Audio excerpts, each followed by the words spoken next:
Magandang hapon sa ating lahat.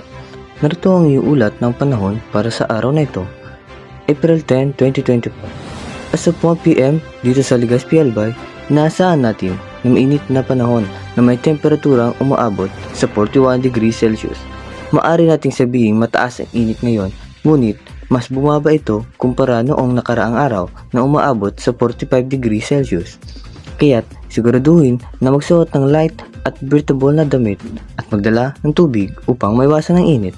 Mag-ingat sa pag-expose sa matinding sikat ng araw at siguraduhin magpahinga at magpalamig sa mga oras ng tanghali at iwasan ng lumabas ng bahay kung hindi naman ito importante. Mario Marhalino, nag-uulat at nagpapaalala na ingatan natin ang ating kalusugan at sarili.